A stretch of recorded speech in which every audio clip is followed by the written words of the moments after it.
जी, बिस्मिल्लाहिर्रहमानिर्रहीम। अस्सलाम वालेकुम दोस्तों, की हाल चाल है तुहाडा? ठीक ठाक हो? आज जुम्मा है तो सब नूं जुम्मा मुबारक। ते दोस्तों अज का जिहड़ा मेरा टॉपिक है जिहदे ते मैं अज तुहानूं तारीखी हवाले नाल गलबात करनी है, वो एक बहुत वड्डी मुसलमान शख्सियत, वो ऐसी शख्सियत कि जिंदे नां तू ते जिहदी तलवार तो अज भी कुफर ते मगरब सारा डरदा है ते थर थर कंबदा है। उस शख्सियत का नाम है सुल्तान मुहम्मद फातेह, जिहड़ा कि 7वां तुरक सुल्तान उस्मानी तुरक उस अर्तुगल गाजी की नस्ल विचों। उस तरह के कोई 36-37 के करीब सलातीन होए ने इस सल्तनत उस्मानिया दे सारी मतलब नस्लों चों, लेकिन इस सुल्तान नूं बहुत वाजिया अहमियत ते मतलब इज्जत दी जाती है। उनकी वजह उनकी एक फतह जड़ी ओनू इस क्यामत तक उनके नां नूं जिंदा कर गई। उनकी फतह के पिछे वो खास हदीस मुबारक है जड़ी हजूर पाक ने फरमाई सी। सरकार ने फरमाया कि क्या खूब होगी वो फौज और क्या कमाल होगा वो सिपा सलार जो कुस्तुनतुनिया फतह करेगा। जी, कुस्तुनतुनिया या कंस्टेंटाइनोपल इंग्लिश दे विच इहदा नाम है, या अज दा उहदा मौजूदा नाम इस्तंबुल है। ये एक जजीरा नुमा शहर सी। इहदे बारे च आख्या जाता है कि ये क्वीन ऑफ सिटीज़ के शहरों की मलका, ये शहरों की शहजादी सी, मलका सी ये शहर। इनू तुरक जड़े ने वो कज़ल अलमिया के नाम तो भी याद करते हैं। कज़ल अलमिया यानी कि लाल सेब, सुरख सेब। तो दोस्तों होया कुछ इस तरह के जड़ी ये कुस्तुनतुनिया शहर सी, उनने 1000 साल हुकूमत की। रोमन अंपायर का वो कैपिटल सी, ठीक है जी, बाजनतीन का या बाजनटाइन का। उनके 1000 साल दौरे हुकूमत दे विच मुख्तलिफ बादशाह आए ते अपनी हुकूमत करके चले गए।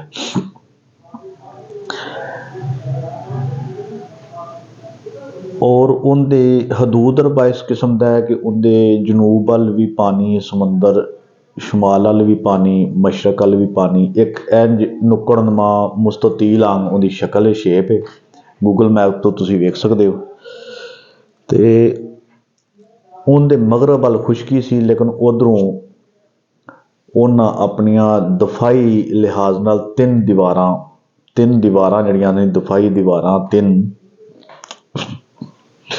वो जनाब बनाइया सन। पहली दीवार जड़ी है उनकी उंचाई 20 फुट सी ते चौड़ाई भी 20 फुट। उनके तो दरम्यान वाली दीवार का फासला सी 60 फुट का। वो 60 फुट फासले के दरम्यान 100 फुट गहरी खंदक सी जिहड़ी पानी नाल भरी सी। उस तो अगे उनका जनाब जिहड़ी दरम्यान वाली दीवार सी उनकी उंचाई 40 फुट ते चौड़ाई 20 फुट। उनके तो जी सब तो अंदरूनी सब तो वड्डी दीवार सी, उनके दरम्यान भी 60 फुट का फासला सी, और वो 60 फुट का फासला जिहड़ा है उनके दरम्यान भी 100 फुट गहरा पानी सी। और सब तो अंदर वाली जी सब तो वड्डी दीवार सी उनके उत्ते बुरजियां भी बनिया सन, ओपियां ऑबजरवर पोस्ट जिन्होंने जिहड़े कि अजकल साडे जिन्ने भी बिल्डिंगां ने VIP या सिक्योरिटी के हवाले नाल उत्ते ओपियां बनाई जांदियां ने। उनके तीर अंदाज ते खड़े होंदे सन ते तोपां भी लगियां सन, डिप्लाय सन। उस दीवार अंदरूनी दीवार की 60 फुट उंचाई सी ते 30 फुट चौड़ाई सी, जिहड़ी तोपां वाली सी सब तो अंदर। मुख्तलिफ दौर दे विच मुख्तलिफ जरनैलां ने इस शहर ते चढ़ाई की। सुल्तान मुहम्मद फातेह दे वालिद साहब ने 2 दफ़ा मुहासरा किया इहदा इस्तंबुल शहर का।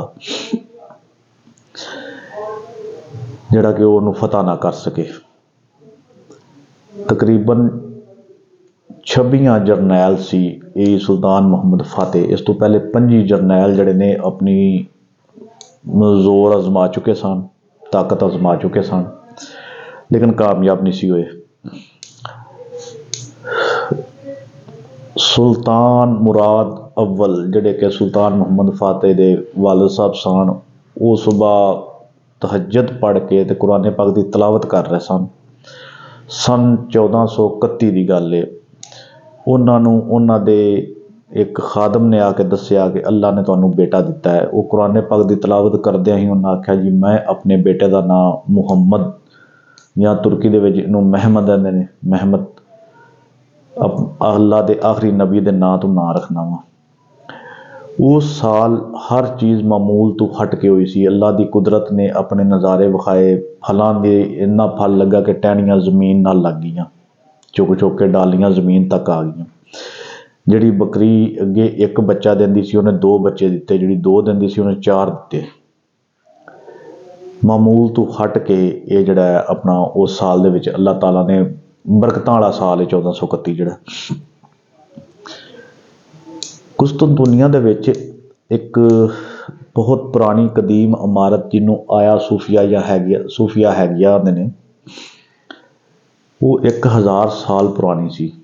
ਮੁਖਤਲਿਫ ਦੌਰ ਦੇ ਵਿੱਚ ਮੁਖਤਲਿਫ ਲੋਕਾਂ ਨੇ ਉੱਥੇ ਇਬਾਦਤਗਾਹਾਂ ਵੀ ਬਣਾਈਆਂ, ਮਿਊਜ਼ੀਅਮ ਵੀ ਬਣੇ, ਮਸਜਿਦ ਵੀ ਬਣੀ, ਚਰਚ ਵੀ ਬਣਿਆ।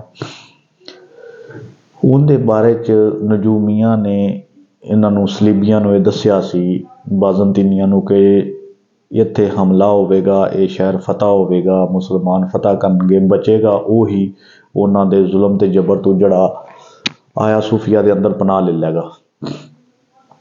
ਉਸ ਤੋਂ ਪਹਿਲੇ ਜਿਹੜੇ ਸਾਲ ਇਹ ਫਤਹ ਹੋਣਾ ਸ਼ਹਿਰ, ਉਸ ਸਾਲ ਸਿਤਾਰਿਆਂ ਦੀ ਰੋਸ਼ਨੀ, ਸਿਤਾਰੇ ਟੁੱਟਣਗੇ, ਦੌੜਨਗੇ, ਬੜੀ ਤੇਜ਼ ਚਮਕ ਹੋਏਗੀ। ਖੈਰ ਇਹ ਤੇ ਉਹਨਾਂ ਦੀਆਂ ਇੱਕ ਆਪਣੀਆਂ ਕਿਆਸ ਰਾਈਆਂ ਸਨ ਜਾਂ ਨਿਸ਼ਾਨੀਆਂ ਜੋ ਵੀ ਉਹਨਾਂ ਦੱਸੀਆਂ ਆਪਣੀ ਇਲਮ ਦੇ ਮੁਤਾਬਕ। ਲੋ ਜੀ, ਸੁਲਤਾਨ ਮੁਹੰਮਦ ਫਤਿਹ ਬਚਪਨ ਤੋਂ ਜੰਗਜੂ ਵੀ ਸੀ ਤੇ ਪੜ੍ਹਾਈ ਲਿਖਾਈ ਦਾ ਵੀ ਉਹਨੂੰ ਸ਼ੌਕ ਸੀ। ਜਿਸ ਟਾਈਮ ਉਹ 11 ਸਾਲ ਦੀ ਉਮਰ ਵਿੱਚ ਪਹੁੰਚਿਆ, ਉਹਨਾਂ ਦੇ ਵਾਲਿਦ ਸੁਲਤਾਨ ਮੁਰਾਦ ਅਵਲ ਨੇ ਆਪਣੀ ਸਿਹਤ ਉਹਨਾਂ ਦੀ ਸਾਥ ਨਹੀਂ ਸੀ ਦਿੰਦੀ ਤੇ ਆਪਣੇ ਬੇਟੇ ਨੂੰ ਤਖਤ ਤੇ ਬਿਠਾ ਦਿੱਤਾ ਔਰ ਖੁਦ ਆਰਾਮ ਕਰਨ ਲੱਗ ਪਿਆ, ਰਿਟਾਇਰਮੈਂਟ ਲੈ ਲਈ ਆਰਜ਼ੀ ਤੌਰ ਤੇ।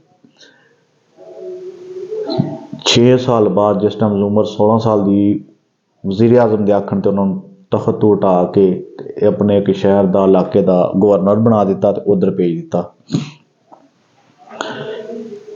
ਹੁਣ ਹੋਇਆ ਇਸ ਤਰ੍ਹਾਂ ਸੀ ਕਿ ਵਜ਼ੀਰ ਆਜ਼ਮ ਸੀ ਪੀਰੀ ਪਾਸ਼ਾ। ਉਹਨੇ ਮਸ਼ਵਰਾ ਦਿੱਤਾ ਸੁਲਤਾਨ ਨੂੰ ਕਿ ਸੁਲਤਾਨ ਤੁਸੀਂ ਖੁਦ ਤਖਤ ਤੇ ਬਵੋ, ਬੱਚਾ ਹੈ ਤੇ ਦੁਸ਼ਮਣ ਜਿਹੜੇ ਨੇ ਉਹ ਸਰਹੱਦਾਂ ਦੇ ਕਰੀਬ ਕਰੀਬ ਆ ਗਏ ਨੇ ਤੇ ਕੋਈ ਇਸੇ ਟਾਈਮ ਵੀ ਕੋਈ ਵੱਡੀ ਜੰਗ ਮੁਸੱਲਤ ਹੋ ਸਕਦੀ ਹੈ। ਸੁਲਤਾਨ ਨੇ ਬੇਟੇ ਨੂੰ ਫਿਰ ਉਠਾ ਕੇ ਤਖਤ ਤੋਂ ਖੁਦ ਬੈਠ ਗਿਆ ਤੇ ਗਵਰਨਰ 5 ਸਾਲ ਉਹ ਗਵਰਨਰ ਰਿਹਾ ਸੁਲਤਾਨ ਮੁਹੰਮਦ ਫਤਿਹ ਉਸ ਇਲਾਕੇ 'ਚ। ਉਹਨਾਂ ਮਜ਼ੀਦ ਫਨੂਨੇ ਹੁਕਮਰਾਨੀ ਸਿੱਖੇ। 21 ਸਾਲ ਦੀ ਉਮਰ ਦੇ ਵਿੱਚ ਵਾਲਿਦ ਦੀ ਵਫਾਤ ਤੇ ਉਹਨਾਂ ਨੂੰ ਦੁਬਾਰਾ 1451 ਦੇ ਵਿੱਚ ਜਾਂ 50 ਦੇ ਐਂਡ ਤੇ ਦੁਬਾਰਾ ਤਖਤ ਤੇ ਬਿਠਾ ਦਿੱਤਾ ਗਿਆ। ਜਿਸ ਟਾਈਮ ਦੁਬਾਰਾ ਉਹ ਤਖਤ ਤੇ ਬੈਠੇ ਤੇ ਉਹਨਾਂ ਨੂੰ ਮਾਲੂਮ ਹੋ ਗਿਆ ਪੀਰੀ ਪਾਸ਼ਾ ਨੂੰ ਕਿ ਇਹਨਾਂ ਮੈਨੂੰ ਕਤਲ ਕਰਵਾ ਦੇਣਾ, ਕਿਉਂਕਿ ਮੈਂ ਇਹਨਾਂ ਨੂੰ ਤਖਤ ਤੋਂ ਉਠਵਾਇਆ ਸੀ, ਇਹਨਾਂ ਨੇ ਮੈਨੂੰ ਕਤਲ ਕਰਵਾਉਣਾ ਹੈ। ਲੇਕਿਨ ਉਹਨਾਂ ਨੇ ਕਤਲ ਕਰਾਉਣ ਦੀ ਬਜਾਏ ਉਹਨਾਂ ਨੂੰ ਦੁਬਾਰਾ ਬਦਦਸਤੂਰ ਵਜ਼ੀਰ ਆਜ਼ਮ ਦਾ ਅਹੁਦਾ ਦਿੱਤਾ ਕਿ ਜਿਸ ਤਰ੍ਹਾਂ ਤੁਸੀਂ ਪਹਿਲੇ ਸਲਤਨਤ ਦੇ ਨਾਲ ਮੁਖਲਸ ਹੋ ਕੇ ਚੱਲ ਰਿਹਾ ਸੀ, ਮੇਰੇ ਵਾਲਿਦ ਸਾਹਿਬ ਨਾਲ ਕੰਮ ਕੀਤਾ, ਉਸੇ ਤਰ੍ਹਾਂ ਤੁਸੀਂ ਹੁਣ ਵੀ ਕੰਮ ਕਰੋਗੇ। ਤੇ ਦੋਸਤੋ ਇਹ ਵੀਡੀਓ ਥੋੜ੍ਹੀ ਲੰਮੀ ਹੋ ਜਾਣੀ ਹੈ, ਲੇਕਿਨ ਕਾਈਂਡਲੀ ਵੇਖਿਆ ਜੇ ਸਾਰੀ, ਕਿਉਂਕਿ ਮੈਂ ਪਾਰਟ ਨਹੀਂ ਕਰਨਾ, ਮੈਨੂੰ ਇੱਕ ਹੀ ਵੀਡੀਓ ਤੇ ਉਸੇ ਸੀਕੁਐਂਸ ਵਿੱਚ ਮੈਂ ਪੂਰੀ ਵੀਡੀਓ ਕਰਾਂਗਾ ਤੇ ਮੈਂ ਕੋਸ਼ਿਸ਼ ਕਰਾਂਗਾ ਜਲਦੀ ਕਲੋਜ਼ ਅਪ ਕਰ ਲਵਾਂ, ਕਿਉਂਕਿ ਮੈਂ ਜ਼ਿਆਦਾ ਤਫਸੀਲ ਵਿੱਚ ਨਹੀਂ ਜਾਂਦਾ, ਸ਼ਾਰਟ ਜਿਹੀ ਸਟੋਰੀ ਤੁਹਾਨੂੰ ਦੱਸਣਾ। ਜਿਸ ਟਾਈਮ ਦੁਬਾਰਾ ਉਹ ਤਖਤ ਤੇ ਬੈਠ ਗਿਆ ਤੇ ਉਹਨਾਂ ਨੇ ਮਗਰਬ ਦੇ ਜਿੰਨੇ ਵੀ ਮਮਾਲਕ ਸਨ, ਹੰਗਰੀ, ਆਸਟਰੀਆ, ਉਹ ਜਿੰਨੀਆਂ ਵੀ ਅੰਪਾਇਰਾਂ ਸਨ, ਸਲਤਨਤਾਂ, ਰਿਆਸਤਾਂ, ਉਹਨਾਂ ਨਾਲ ਸੁਲ੍ਹਾ ਕਰ ਲਈ। ਸਿਰਫ ਬਾਜ਼ੰਤੀਨ ਨੂੰ ਛੱਡ ਕੇ, ਇਸਤੰਬੁਲ ਨੂੰ ਛੱਡ ਕੇ, ਕੁਸਤਨਤੁਨੀਆ ਨੂੰ।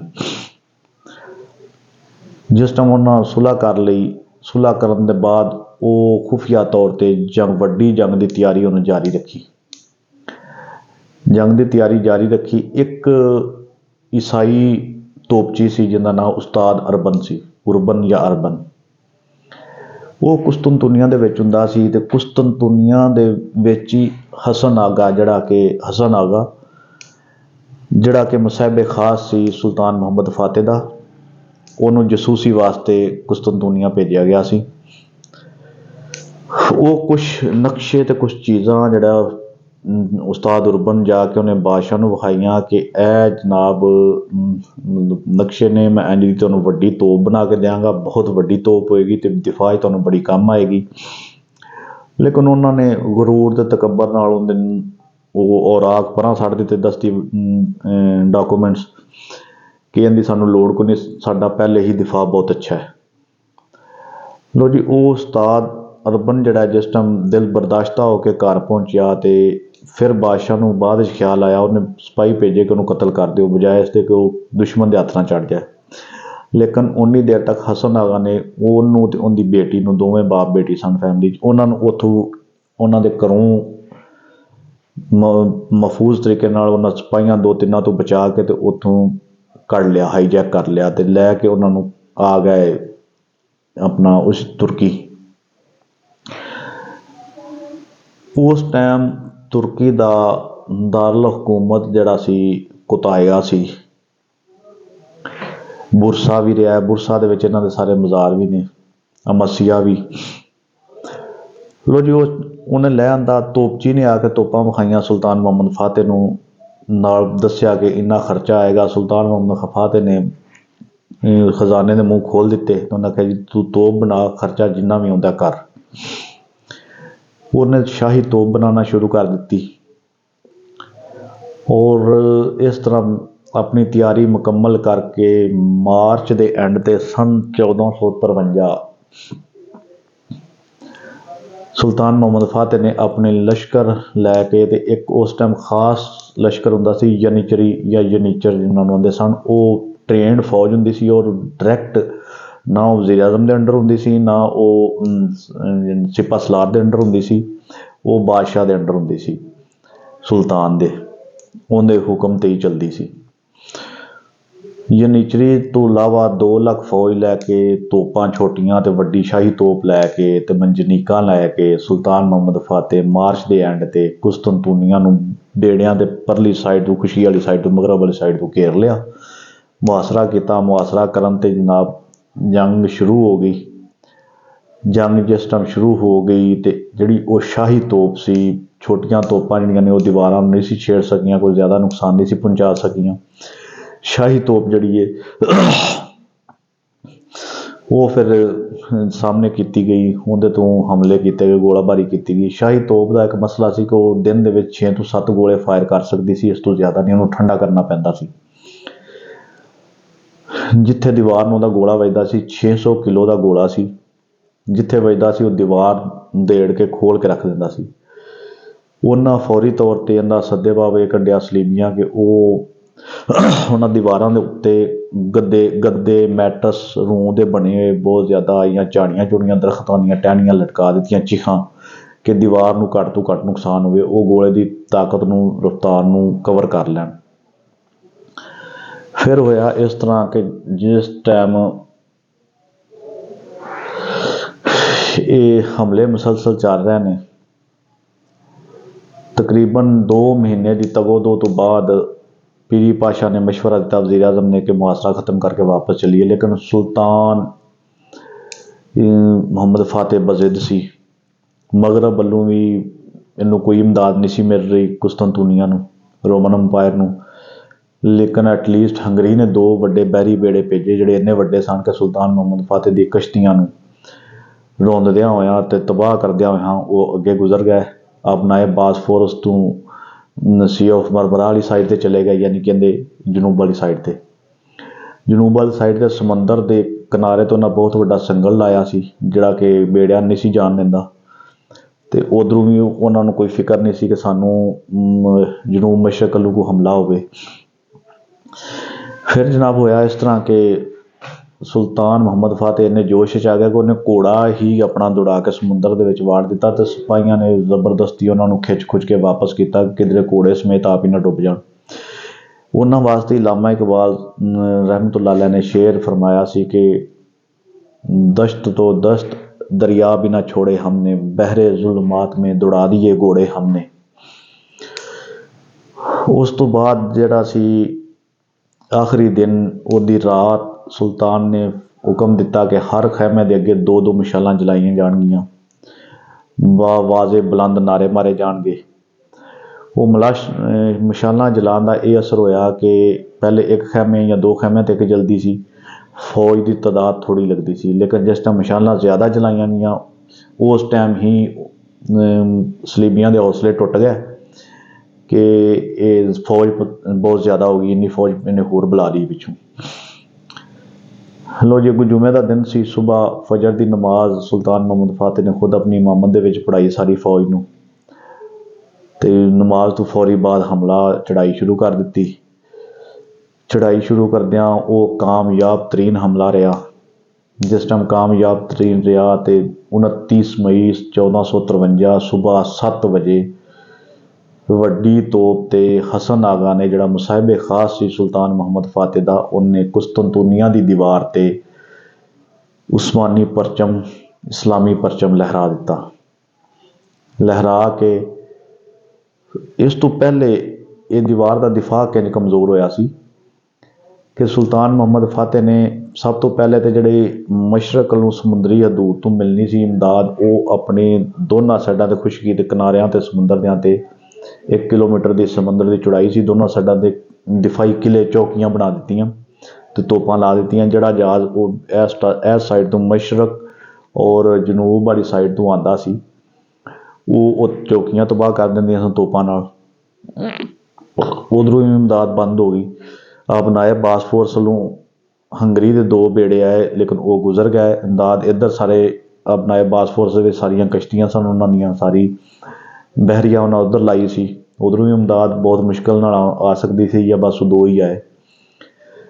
ਪਿੱਛੇ ਜਿਹੜਾ ਸੀ ਉਹਨਾਂ ਦਾ ਛੋਟੀ ਕੈਨਾਲ, ਠੀਕ ਹੈ ਜੀ, ਸੀ ਆਫ ਮਰਮਰਾ ਵੀ ਉਹਨੂੰ ਆਉਂਦੇ ਨੇ, ਉਹਦੇ ਵਿੱਚ ਸੰਗਲ ਲੱਗਾ ਸੀ। ਸੁਲਤਾਨ ਮੁਹੰਮਦ ਫਤਿਹ ਨੇ ਲੱਕੜ ਤੇ ਆਇਲ ਤੇਲ ਦੀ ਸੜਕ ਬਣਾਈ 1 ਮੀਲ ਲੰਮੀ, ਸਮੁੰਦਰ ਤੋਂ ਸੰਗਲ ਤੋਂ ਖੁਸ਼ਕੀ ਵੱਲ ਜਹਾਜ਼ ਬੇੜੇ ਆਪਣੇ ਉਸ ਫੱਟਿਆਂ ਵਾਲੀ ਸੜਕ ਤੇ ਘਸੀਟ ਕੇ ਤੇ ਜਨਾਬ ਸੀ ਆਫ ਮਰਮਰਾ ਦੇ ਵਿੱਚ ਉਤਾਰ ਦਿੱਤੇ। ਜਿਸ ਟਾਈਮ ਇਸ ਸਾਈਡ ਤੋਂ ਜਨੂਬ ਵਾਲੀ ਸਾਈਡ ਤੋਂ ਹਮਲਾ ਕੀਤਾ ਤੇ ਉਹਨਾਂ ਮਗਰਬ ਵਾਲੀਆਂ ਦੀਵਾਰਾਂ ਤੋਂ ਦਿਫਾ ਸਾਰਾ ਇਸ ਸਾਈਡ ਤੇ ਭੇਜ ਦਿੱਤਾ। ਇੱਧਰ ਦਿਫਾ ਕਮਜ਼ੋਰ ਹੋ ਗਿਆ।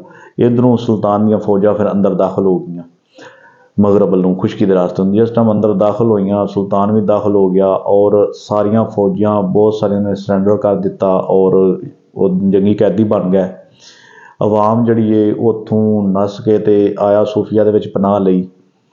ਤੇ ਉਸ ਤੋਂ ਬਾਅਦ ਜਿਹੜਾ ਸੀ 10ਵਾਂ ਜਾਂ 12ਵਾਂ ਸੁਲਤਾਨ ਸੀ ਉਹਨਾਂ ਦਾ ਸ਼ਹਿਨਸ਼ਾਹ, ਆਖਰੀ ਸ਼ਹਿਨਸ਼ਾਹ ਜਿਹੜਾ ਸੀ ਇਹ ਰੋਮਨ ਅੰਪਾਇਰ ਦਾ, ਉਹ ਐਸਾ ਰੂਪੁਸ਼ ਹੋਇਆ, ਉਹਦਾ ਅੱਜ ਤੱਕ ਕੁਛ ਪਤਾ ਨਹੀਂ ਚੱਲਿਆ ਕਿ ਕਿੱਥੇ ਮਰਿਆ, ਕਿੱਥੇ ਗਿਆ, ਕਿੱਥੇ ਚਲਾ ਗਿਆ, ਜਾਂ ਮਾਰ ਕੇ ਕਿਧਰੇ ਲਾਸ਼ਾਂ ਦੇ ਵਿੱਚ ਹੀ ਦੱਬ ਦਿੱਤਾ ਸਾਹਮਣੇ, ਉਹਦਾ ਪਤਾ ਹੀ ਨਹੀਂ ਚੱਲਿਆ।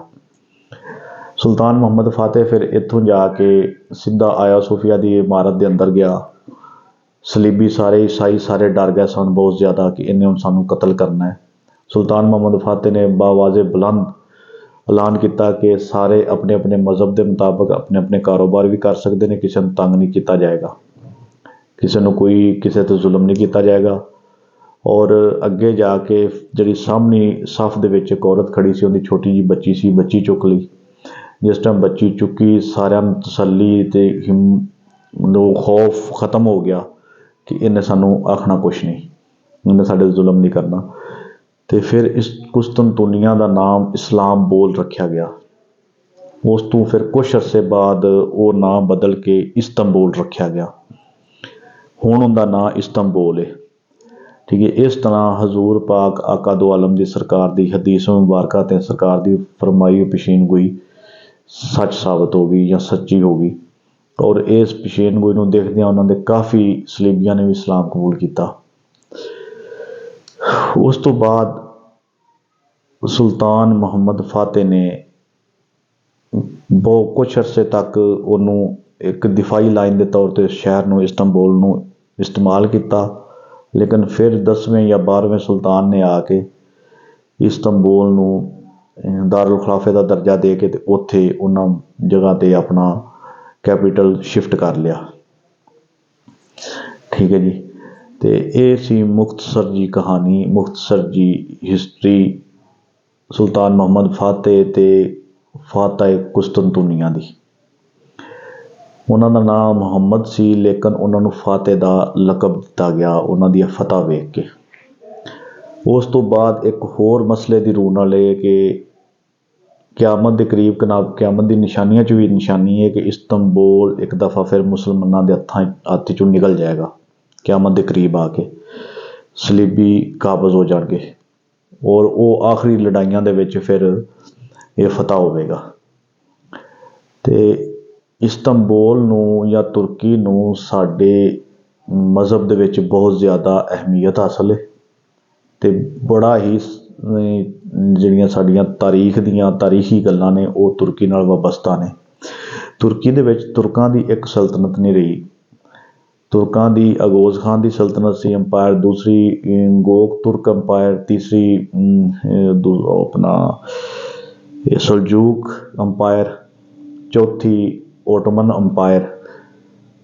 ਅਤੇ ਇਸ ਤਰ੍ਹਾਂ 4-5 ਸਲਤਨਤਾਂ ਨੇ ਮੁਖਤਲਿਫ ਅਦਵਾਰ ਦੇ ਵਿੱਚ ਤੁਰਕੀ ਜਾਂ ਦੁਨੀਆ ਦੇ ਦੂਸਰੇ ਮਮਾਲਕ 'ਤੇ ਹਕੂਮਤ ਕੀਤੀ ਹੈ। ਜਿਸ ਟਾਈਮ ਸਲਤਨਤ ਉਸਮਾਨੀਆ ਟੁੱਟੀ ਸੀ 56 ਮੁਲਕ ਹੁਣ ਇਹਦੇ ਜਿਹੜੇ ਇਸ ਟਾਈਮ ਮੌਜੂਦ ਨੇ 56 ਜਾਂ 58 ਕੰਟਰੀਜ਼ ਆਜ਼ਾਦ ਹੋਏ ਸਨ।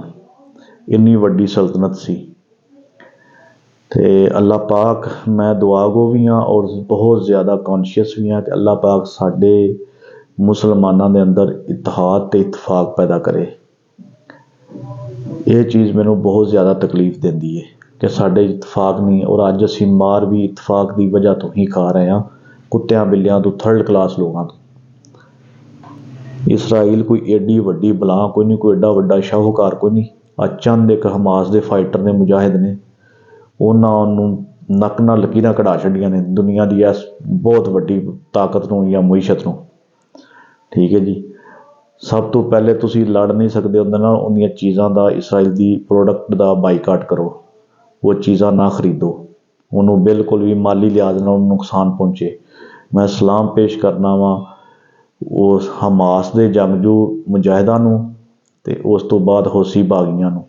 ਇਹਨਾਂ ਦੋ ਨੇ ਜਿਹੜੀ ਹੈ ਉਹ ਦੀਨੀ, ਮਜ਼ਹਬੀ ਅਤੇ ਅਖਲਾਕੀ ਗੈਰਤ ਵਿਖਾਈ ਹੈ ਦੋ ਮੁਲਕਾਂ ਨੇ। ਅਤੇ ਅੱਲਾਹ ਪਾਕ ਸਾਡੇ ਹੁਕਮਰਾਨਾਂ ਨੂੰ ਵੀ ਤੌਫੀਕ ਦੇਵੇ ਅਤੇ ਉਹ ਆਪਣੇ ਮੁਸਲਮਾਨ ਭਰਾਵਾਂ ਦੇ ਬਾਰੇ ਸੋਚਣ ਕੁਛ ਅਤੇ ਕੁਛ ਬਿਹਤਰ ਫੈਸਲੇ ਕਰਨ। ਅਤੇ ਬਰਾਏ ਮਿਹਰਬਾਨੀ ਵੀਡੀਓ ਸਾਰੀ ਵੇਖਿਆ ਜੇ। ਚੈਨਲ ਨੂੰ ਜਿਹੜੇ ਨਵੇਂ ਆਏ ਨੇ ਸਬਸਕ੍ਰਾਈਬ ਕਰ ਲਵੋ। ਅਤੇ ਅਗਰ ਕੋਈ ਐਸੀ ਚੀਜ਼ ਜਿਹੜੀ ਮੇਰੇ ਕੋਲ ਮਿਸ ਹੋਈ ਹੈ ਉਹ ਕਾਈਂਡਲੀ ਥੱਲੇ ਕਮੈਂਟ ਕਰ ਦਿਓ। ਬਹੁਤ ਸ਼ੁਕਰੀਆ। ਅਤੇ ਇਨਸ਼ਾਅੱਲਾ ਹੁਣ ਫਿਰ ਕੱਲ੍ਹ ਮਿਲਾਂਗੇ ਇੱਕ ਨਵੇਂ ਟਾਪਿਕ ਨਾਲ, ਇੱਕ ਨਵੀਂ ਤਾਰੀਖ ਦੇ ਹਵਾਲੇ ਨਾਲ ਅਤੇ ਇੱਕ ਨਵੀਂ ਹਿਸਟਰੀ। ਬਹੁਤ ਸ਼ੁਕਰੀਆ। ਅੱਲਾਹ ਹਾਫਿਜ਼। ਅਸਲਾਮ ਅਲੈਕੁਮ।